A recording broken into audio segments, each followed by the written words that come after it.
It's a huge country spanning 4 time zones, it is the birthplace of samba, and it has more species of monkeys than any other country in the world. These are just 3 things that you will learn about Brazil.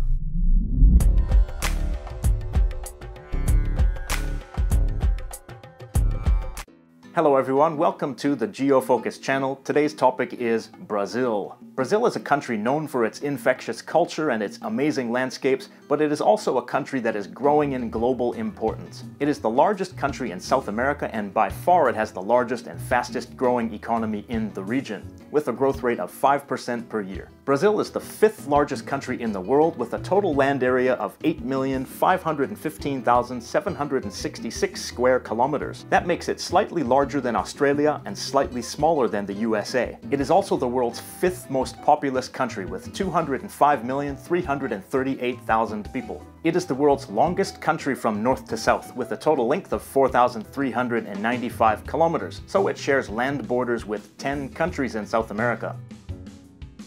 To the east, Brazil's coastline is 7,491 kilometers long, making it the longest continuous coastline in the world. The country is also pretty big from east to west, big enough to span 4 time zones. Brazil's climate is largely tropical, but because the country is so large and because it has a variety of elevations, the climate differs from one region to another.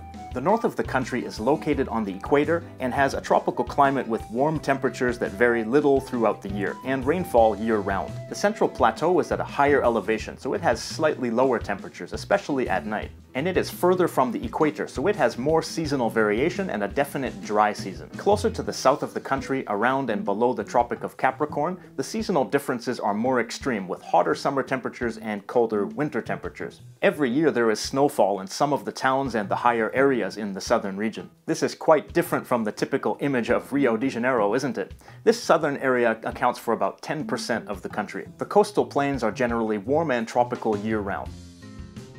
Brazil has 5 large administrative regions that more or less correspond to the different climate and landscape areas of the country. The North region consists of mainly the Amazon rainforest, which is the largest rainforest in the world. This region is very sparsely populated with only about 15 million people, so there aren't very many highways and people mainly travel by riverboat. There are many rivers in the region, but of course the one that we've all heard of is the Amazon River, the largest river in the world based on volume of water. The Amazon rainforest is home to a wide variety of wildlife, including jaguars, sloths, an incredible variety of monkeys. In fact, Brazil has more species of monkeys than any other country in the world, and anacondas, which are sometimes said to be the largest snakes in the world. The northeast region is mostly dry, with desert-like conditions and sparse vegetation. It is a very populated region with 53 million people, but unfortunately it is the most impoverished region in Brazil. This was the first region that was discovered by Portuguese settlers when they first arrived in Brazil. The largest city in this region is Salvador, which was the first capital of Brazil. Salvador is often called the largest African city outside of Africa because 82% of its population are the descendants of African slaves. The central west region is located on a highland plateau and is mostly savanna. That means that it's a grassy flatland without many trees. With a population of only 13 million people, this area has a low population density and is the least industrialized of all the regions in Brazil. Similar to the north region, there is a wide variety of wildlife here, including capybaras, giant armadillos, giant anteaters, and tapirs.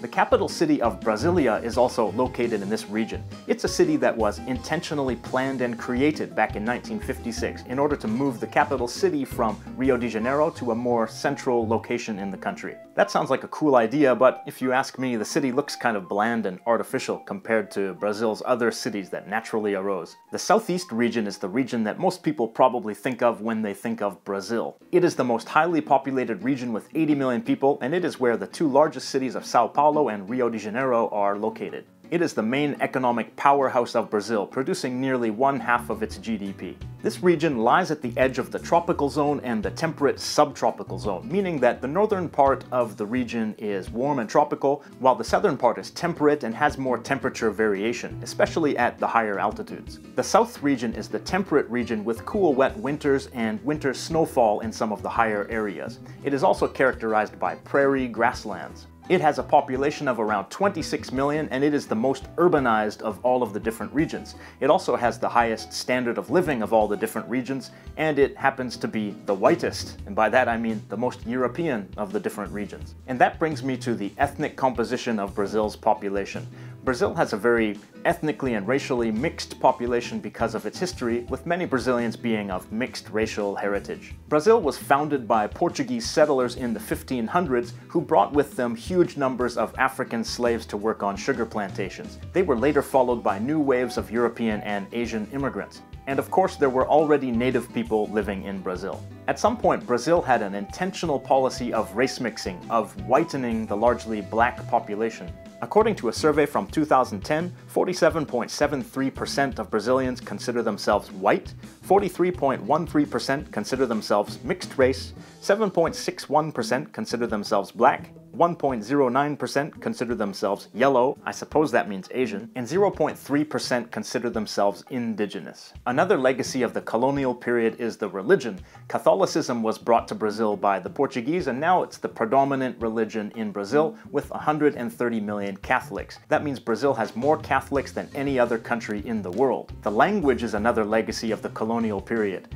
Portuguese is the only official language of Brazil, and it is spoken as the main language by the vast majority of Brazilians. Is Brazilian Portuguese the same as the Portuguese spoken in Portugal? Well, not exactly. There are some differences in vocabulary, some slight differences in grammar, a different accent, and some different idioms, but basically it's the same language and native speakers can manage to communicate with each other.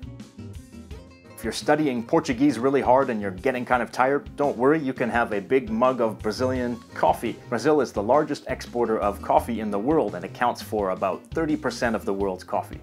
Two other things that people often think of when you mention Brazil are football, also known as soccer, and samba. The FIFA World Cup was held in Brazil in 2014, which seems suitable since Brazil is possibly the most football-crazy country in the world. Brazil is the only country whose team has qualified for the World Cup every single year since the event began. And there are over 10,000 Brazilians playing professional soccer around the world. Another Brazilian offering to the world is samba. Samba is a genre of music and dance that began in Rio de Janeiro but has its original roots in West Africa. Samba is the music and dance of the Brazilian Carnival, the annual week-long festival that unites all of Brazil and nearly brings the country to a halt. That energy and spirit of the Brazilian people is one of the things that makes the world interested in Brazil. That, along with its amazing nature and generally great weather, make it one of the destinations on my bucket list. Thank you for watching the GeoFocus channel. Be sure to subscribe so you can see more country profiles similar to this one. Have a nice day.